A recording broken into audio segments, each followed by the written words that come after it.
They want to make sure that you're there to see those new shop microtransactions and level up your battle pass and all that.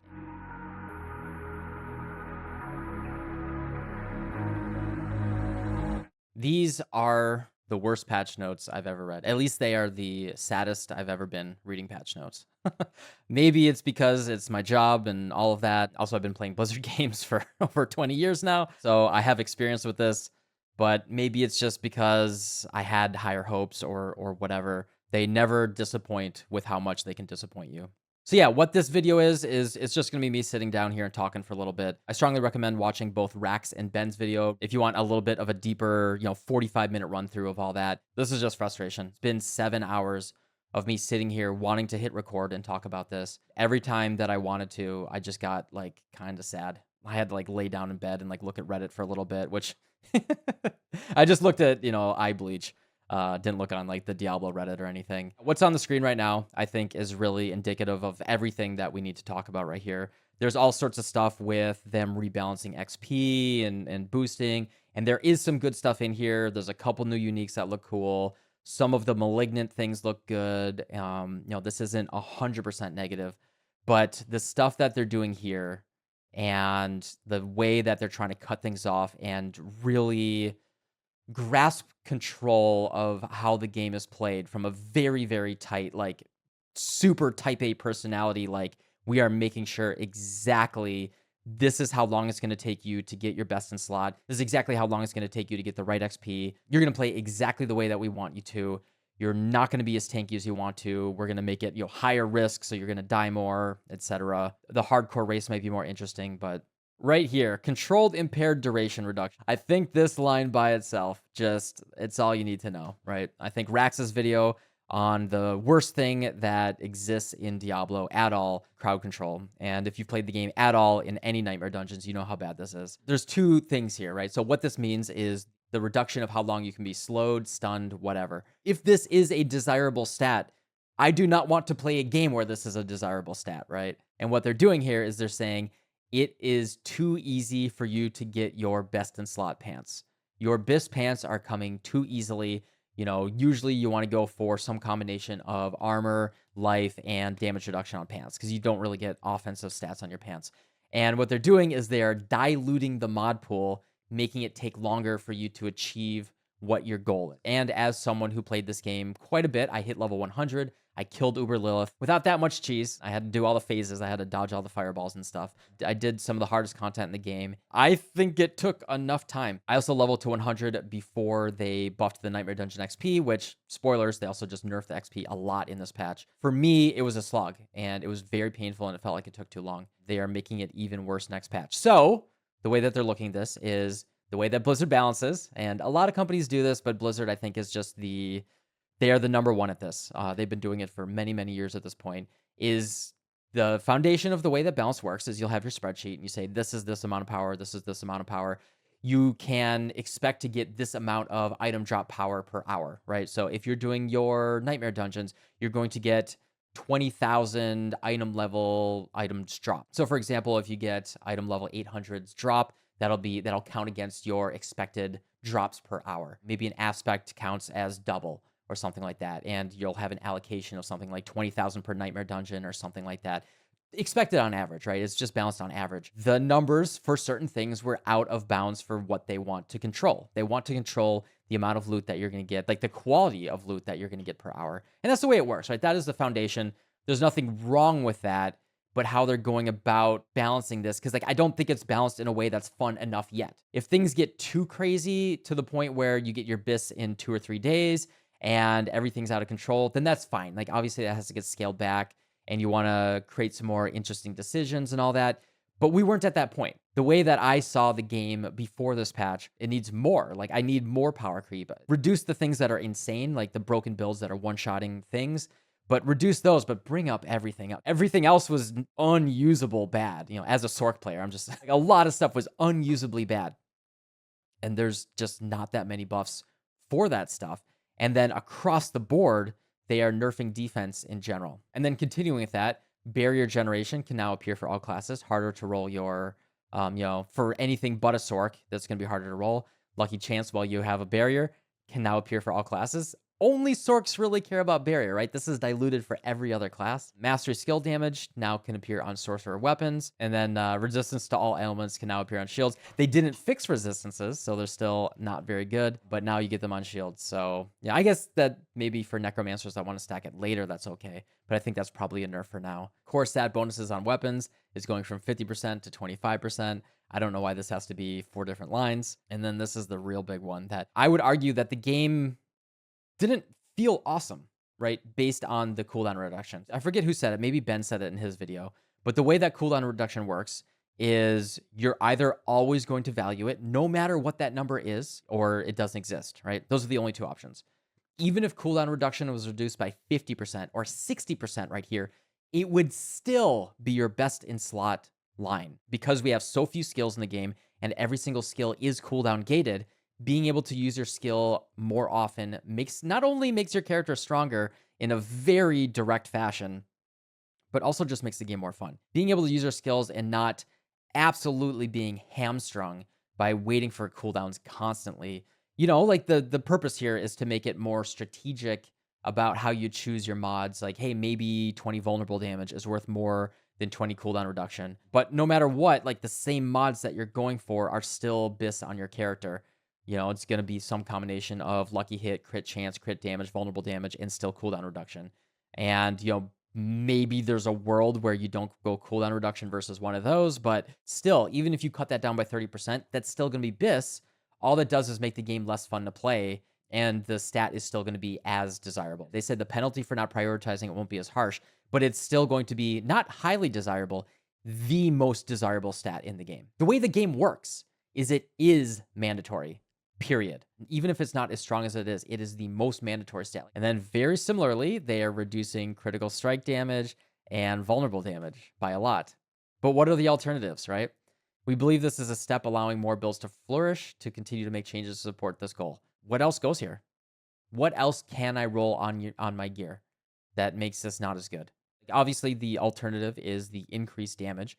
So players are just going to go for the thing. And I agree, vulnerable damage is still insane. It's too crazy right now. They recognize this. 40% vulnerable damage nerf, 65% vulnerable damage nerf on affixes. They're recognizing how insane vulnerable damage is.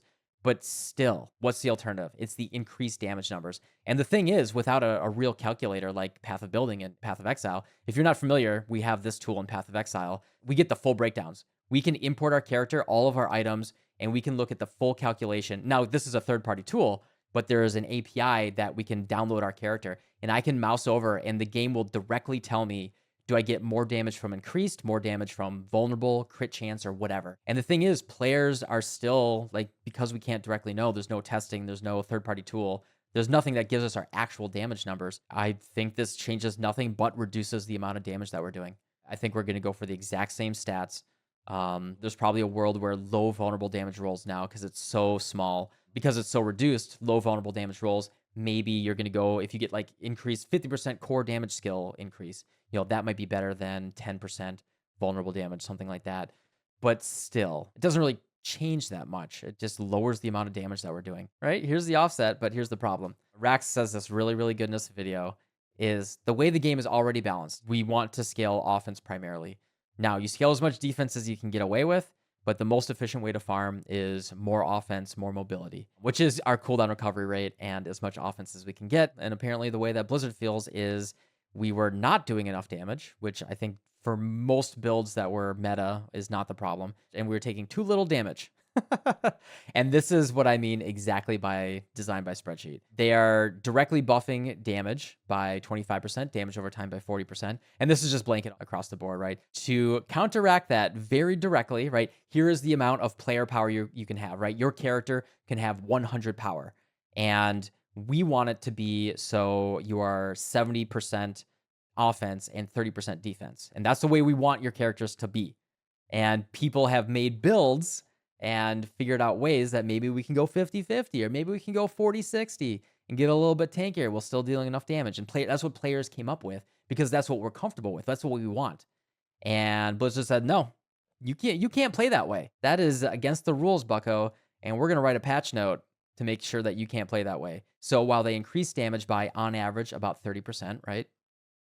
They are reducing the total armor that you're going to get, period, in the entire game. Blanket nerf.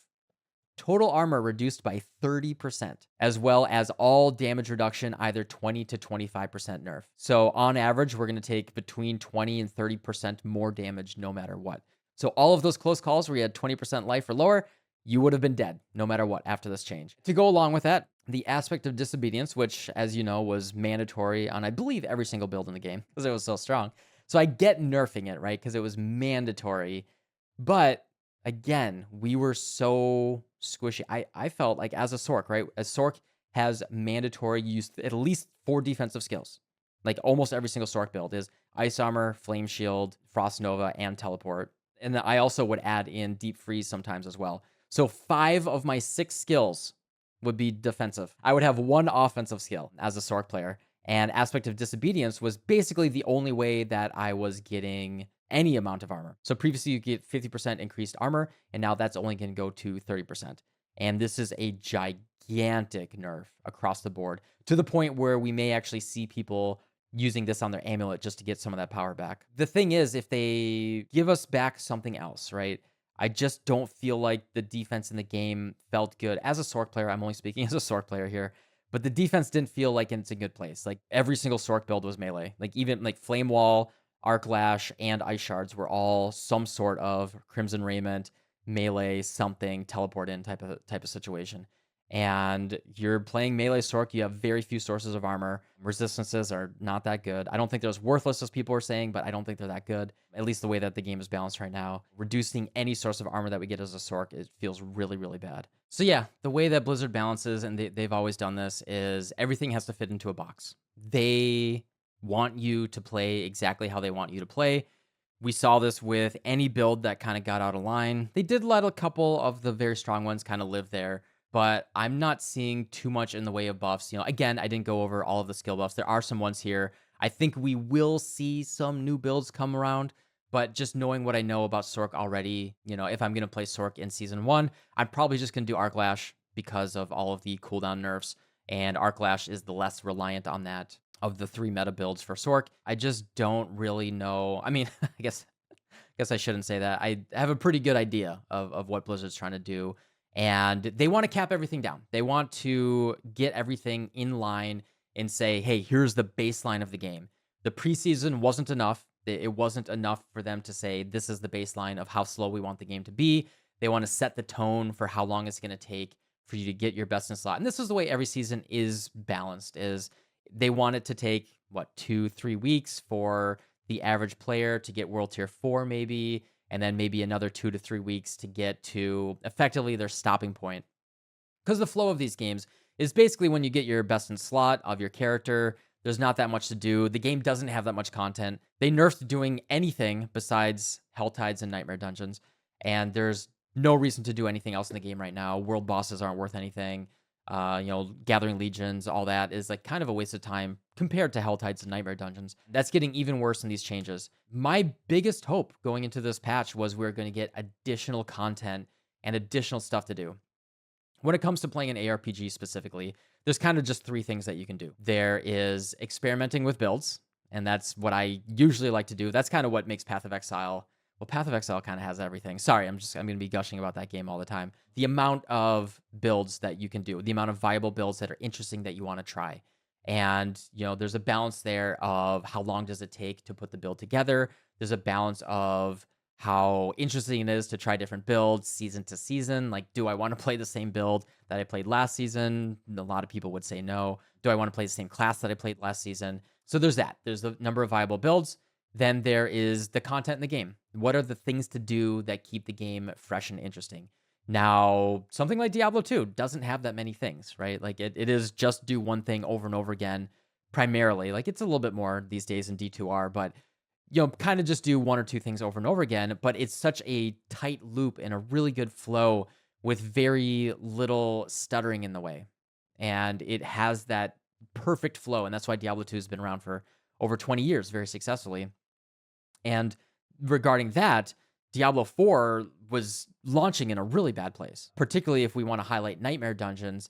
They set it up on purpose, right? They set it up So you had to get on that slow ass horse, that stupid horse that bumped into any rock, that walked at 2 feet per second. Your regular character was way faster than a regular horse walking around, and you had to teleport out of a nightmare dungeon back to town, use a sigil, ride back to another nightmare dungeon, go through another loading screen, and do that over and over again just to get your regular flow. And that's what Blizzard was expecting you to do. That is the way the game launched for a reason, right? Like they spent whatever 10 years working on the game, and that is the way that it launched because they thought that was correct. This is not a thing where we can say, oh, they didn't know better. Diablo 4, right?